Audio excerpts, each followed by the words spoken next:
श्रोतावृन्द जय श्री कृष्ण प्रणाम। श्रोता तथा दर्शकवृन्द, हामीले बृहत श्री स्वस्थानी व्रत कथा लिएर उपस्थित भएका छौँ र सर्वप्रथम कथा सुन्नुहुने तपाईहरू सबैले हातमा चन्दन फूल अक्षता लिएर हात जोडेर बस्नुहोला।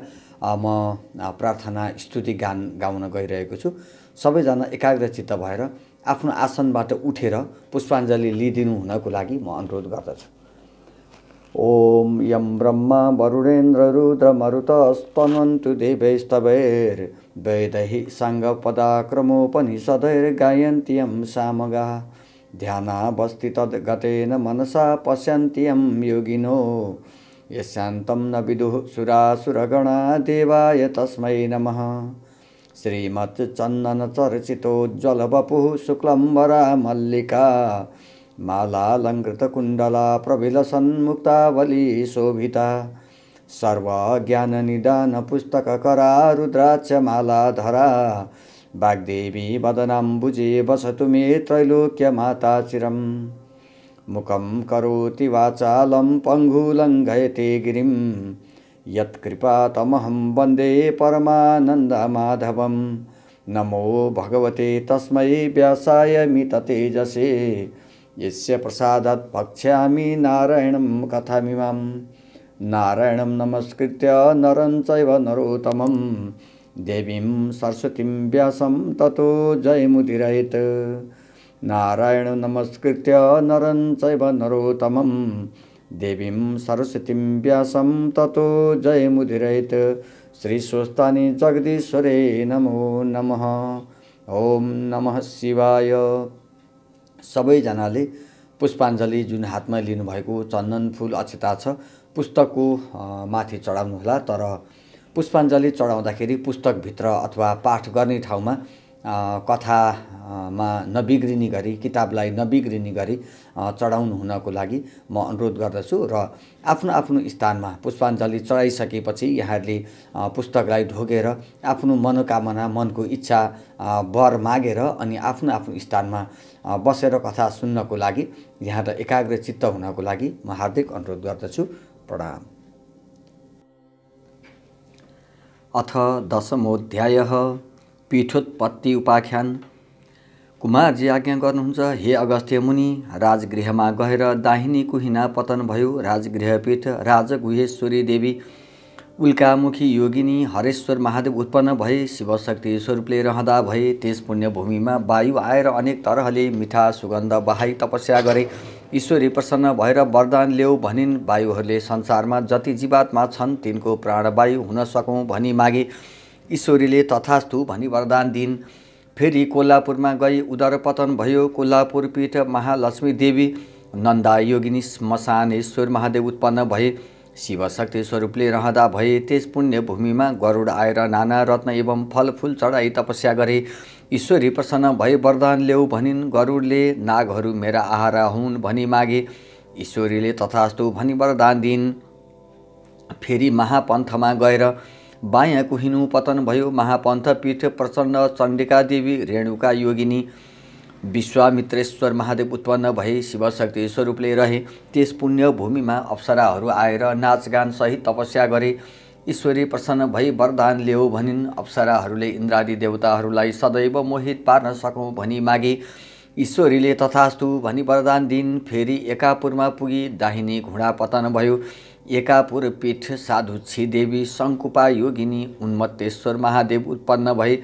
शिवशक्ति स्वरूपले रहे त्यस मोक्ष भूमिमा शिलाहरू आएर तपस्या गरे। ईश्वरी प्रसन्न भई वरदान ल्याऊ भनिन्।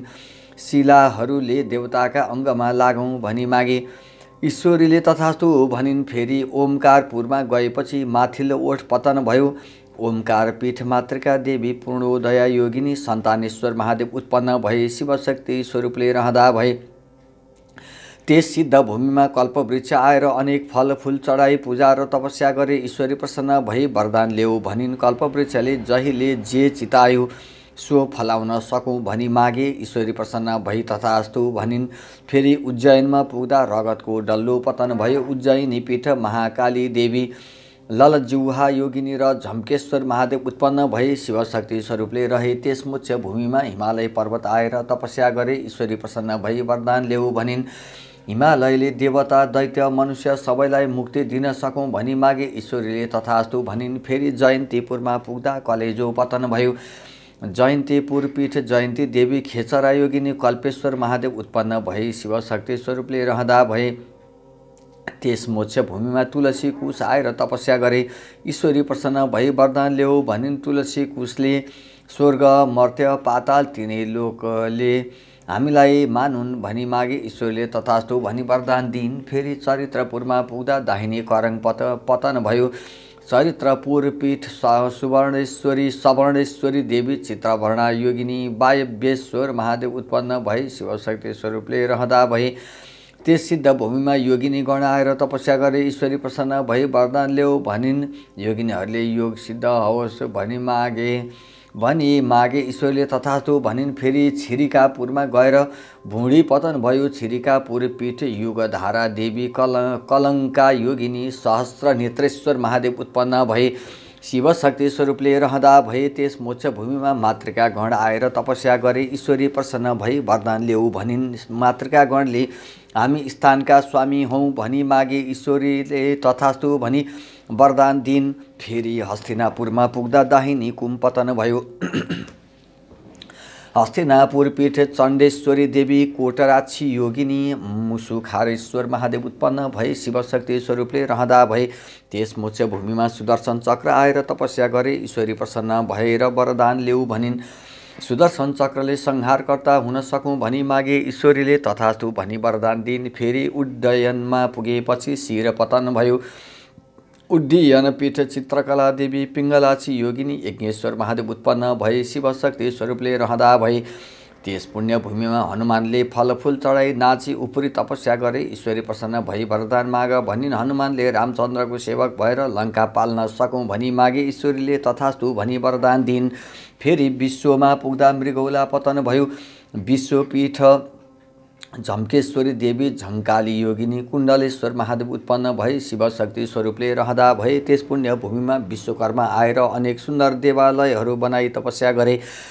ईश्वरी प्रसन्न भई वरदान माग भनिन्। विश्वकर्माले मेरो कीर्ति सत्य त्रेता द्वापर र कली चारै युगमा स्थिर रहोस् भनी मागे ईश्वरीले तथास्तु भनी वरदान दिइन्। फेरि प्रयागमा पुग्दा फोक्सो पतन भयो। प्रयाग पीठ सुन्दरी देवी सिंहजङ्घा योगिनी महिदेवेश्वर महादेव उत्पन्न भई शिवशक्ति स्वरूपले रहे। त्यस मोक्ष भूमिमा 10 अवतार आएर तपस्या गरे। ईश्वरी प्रसन्न भएर वरदान ल्याऊ भनिन्। 10 अवतारले सत्य त्रेता द्वापर कली चारै युगमा दैत्य संहार गर्न सकौँ भनी मागे ईश्वरले तथास्तु भनी वरदान दिइन्। फेरि मायापुरमा गएपछि फियो पतन भयो। मायापुर पीठ मायादेवी चञ्चला योगिनी र तपस्येश्वर महादेव उत्पन्न भए शिवशक्ति स्वरूपले रहँदा भए। त्यस सिद्ध भूमिमा 64 लिङ्ग आएर जप ध्यान आदिद्वारा तपस्या गरे। ईश्वरी प्रसन्न भई वरदान ल्याऊ भनिन्। 64 लिङ्गले हामी स्वयम्भू लिङ्ग भएर रहन पाऊँ भनी वरदान मागे ईश्वरले तथास्तु भनिन्। फेरि मल्लगिरीमा पुग्दा बायाँ कुम पतन भयो। मल्लगिरी पीठ मल्लिका देवी कोकुरा योगिनी उत्पन्नेश्वर महादेव उत्पन्न भए शिवशक्ति स्वरूपले रहे। त्यस शुद्ध भूमिमा भूत प्रेत पिशाच आएर तपस्या गरे। नाचगानद्वारा खुसी पारे। ईश्वरी प्रसन्न भई वरदान ल्याऊ भनिन्। भूत प्रेत र पिशाचले सधैँ तिम्रो नगिचमा बस्न पाऊँ भनी मागे ईश्वरीले तथास्तु भनी वरदान दिइन्। फेरि मल्लयागिरीमा पुग्दा आसन पतन भयो। मल्लयागिरी पीठ वज्रेश्वरी देवी कोमला योगिनी जागेश्वरी महादेव उत्पन्न भए शिवशक्ति स्वरूपले रहे। त्यस सिद्ध भूमिमा सत्य आएर तपस्या गरे।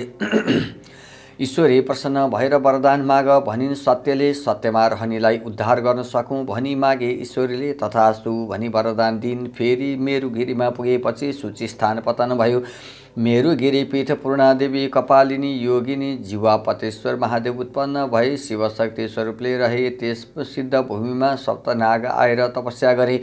ईश्वरी प्रसन्न भएर वरदान ल्याऊ भनिन्। नागहरूले हाम्रो शरीर अगम्य रहोस् भनी वरदान मागे ईश्वरले तथास्तु भनी वरदान दिइन्। फेरि सेनामा गएर मुकुट पतन भयो। सेनापीठ उमादेवी अष्टवक्त्रा योगिनी कामेश्वर महादेव उत्पन्न भए शिवशक्ति स्वरूपले रहे। त्यस पुण्य भूमिमा नवग्रह आएर तपस्या गरे। ईश्वरी प्रसन्न भई वरदान ल्याऊ भनी नवग्रहले लाभ हानिको अधिकार पाऊँ भनी मागे ईश्वरले तथास्तु भनी वरदान दिइन्। फेरि महेन्द्रमा पुग्दा दाहिन तिग्रा पतन भयो। महेन्द्र पीठ इन्द्राणी देवी ऊर्ध्वगमिनी योगिनी तारकेश्वर महादेव उत्पन्न भए। शिवशक्ति स्वरूपले रहँदा भए त्यस सिद्ध भूमिमा लक्ष्मी आएर नाना रत्न र द्रव्यादि चढाई तपस्या गरिन्। ईश्वरी प्रसन्न भएर वरदान माग भनिन्। लक्ष्मीले कार्तिक कृष्ण अमावास्याका दिन सम्पूर्ण लोकले मेरो पूजा गरून् भनी मागिन्। ईश्वरीले तथास्तु भनी वरदान दिइन्। फेरि हिरण्यपुरमा पुगेर सुतस्थान पतन भयो। हिरण्यपीठ नवरत्नेश्वरी देवी त्रिपुरेन्द्र योगिनी नारदेश्वर महादेव उत्पन्न भए। शिवशक्ति स्वरूपले रहँदा भए त्यस पुण्यभूमिमा सरस्वती आएर अनेक स्तुति र तपस्या गरिन्। ईश्वरी प्रसन्न भई वरदान माग भनिन्। सरस्वतीले समस्त जीवात्माको बोलीमा मेरो निवास होस् भनी मागिन्। ईश्वरले तथास्तु भनी वरदान दिइन्। फेरि बानरपुरमा पुगेर बायाँ तिग्रा पतन भयो। बानरपीठ कामेश्वरी देवी भेरुण्डा योगिनी वेदान्तेश्वर महादेव उत्पन्न भए। शिवशक्ति स्वरूपले रहे त्यस मोक्ष भूमिमा कमल आदि अनेक पुष्प आएर मिठो सुगन्ध फिंजाई तपस्या गरे। ईश्वरी प्रसन्न भई वरदान माग भनिन्। फूलहरूले पूजा कालमा प्रशस्त हौँ भनी मागे। ईश्वरले तथास्तु भनी वरदान दिइन्। फेरि महालक्ष्मीपुरमा गएर बायाँ करङ पतन भयो। श्री महालक्ष्मीपुर पीठ कमलाक्षी देवी दिगम्बरा योगिनी त्रिकुटेश्वर महादेव उत्पन्न भए। शिवशक्ति स्वरूपले रहँदा भए त्यस सिद्ध भूमिमा अणिमादि अष्टसिद्धि आएर योगमार्गले तपस्या गरे। ईश्वरी प्रसन्न भई वरदान माग भनिन्। अष्टसिद्धिले अमर हौँ भनी मागे। ईश्वरी प्रसन्न भई तथास्तु भनी वरदान दिइन्। फेरि उद्यानमा पुग्दा कण्ड्याउलो पतन भयो। उद्यानपीठ त्रिपुरा सुन्दरी देवी सुशङ्कोदरा योगिनी भैरवेश्वर महादेव उत्पन्न भए। शिवशक्ति स्वरूपले रहँदा भए त्यस पुण्य भूमिमा मेघ आएर मानसोपचारले पूजा र तपस्या गरे। ईश्वरी प्रसन्न भई वरदान माग भनिन्। मेघले समस्त संसारलाई जलदान गरी उद्धार गर्न सकौँ भनी मागे। ईश्वरीले तथास्तु भनी वरदान दिइन्। फेरि छाया छत्रमा पुगेर शेष रहेका सबै अङ्ग पतन भए। छाया छत्र पीठ छत्रेश्वरी देवी सुशुकोदरा योगिनी पिशाचेश्वर महादेव उत्पन्न भए। शिवशक्ति स्वरूपले रहे त्यस पुण्य भूमिमा अष्टभैरव आएर नाना उपचारले पूजा एवं तपस्या गरे। ईश्वरी प्रसन्न भई वरदान माग भनिन्। अष्टभैरवले मातृका गणको अधिपति हौँ भनी मागे। ईश्वरीले तथास्तु भनी वरदान दिइन्। हे अगस्त्य मुनि, यस्तै किसिमले जुन स्थानमा सतीदेवीको अङ्ग पतन भयो त्यहाँ एक एक पीठ र स्वयम्भू लिङ्ग उत्पन्न हुँदै गयो। समस्त पीठको सङ्ख्या 7.5 करोड छ। त्यसमध्ये 50 पीठको मात्र दर्शन गरे पनि अवश्य मुक्ति प्राप्त हुन्छ। मनुष्य जन्म पाएर ती 50 पीठमा एक पीठको पनि दर्शन गर्न सकेन भने त्यसले जन्म लिएको व्यर्थ हुन्छ भनी स्वयं ब्रह्माजीले आज्ञा भएको छ। इति श्री स्कन्द पुराणे केदारखण्डे माघ महात्म्ये कुमार अगस्त्य संवादे श्री स्वस्थानी परमेश्वर्यां व्रतकथायां सती अंग पतन पीठोत्पत्ति वर्णनम नाम 10मोऽध्यायः। श्री स्वस्थानी जगदीश्वरे नमो नमः। श्री स्वस्थानी परमेश्वरे नमो नमः। ओम श्री स्वस्थानी देव्यै नमः। ओम नमः शिवाय। जय श्री कृष्ण। प्रणाम। श्रोता, अब सम्पूर्ण कथा सकिएपछि यहाँहरूले पुनः हातमा चन्दन फूल अक्षता पुष्पाञ्जली लिई आफ्नो आफ्नो स्थान आसनबाट उठेर हात जोडेर एकाग्रचित्तले ध्यानमा बस्नुहोला। हरि ओम। उपनयतु मङ्गलं वः सकल जगन्मङ्गलालयः श्रीमान् दिनकर किरण निबोधित नवनलिन दल निवेक्षणः कृष्णः काले वर्षतु पर्जन्यः पृथिवी सस्यशालिनी देशोऽयं चोभरहितो ब्रह्मणः सन्तु निर्भयाः अपुत्रः पुत्रिणः सन्तु पुत्रिणः सन्तु पौत्रिणः निर्धनः सदनः सन्तु जीवन्तु शरदं शतम्। तत्रैव गंगा यमुना च तत्र गोदावरी सिन्धु सरस्वती च तीर्थानि सर्वाणि वसन्ति तत्र यत्र चितोदार कथा प्रसंगः।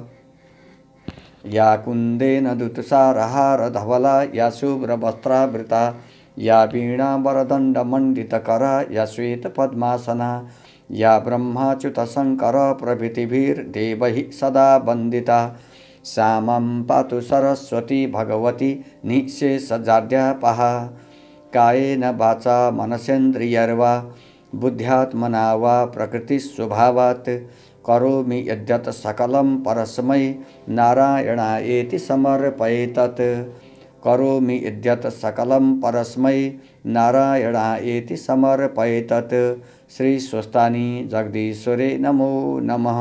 ओम श्री स्वस्तानी देव्यार्पणमस्तु। जय श्री हरि। प्रणाम। सबैले आफ्नो आफ्नो हातमा लिनुभएको पुष्पाञ्जली चन्दन फूल अक्षतालाई पुस्तकमा अगाडि चढाएर आफ्ना आफ्ना मनको इच्छित वरदान माग्नुहोला, ढोग्नुहोला र प्रसाद ग्रहण गरेर मात्र आफ्नो आफ्नो स्थानमा जानुहोला। जय श्री कृष्ण। प्रणाम।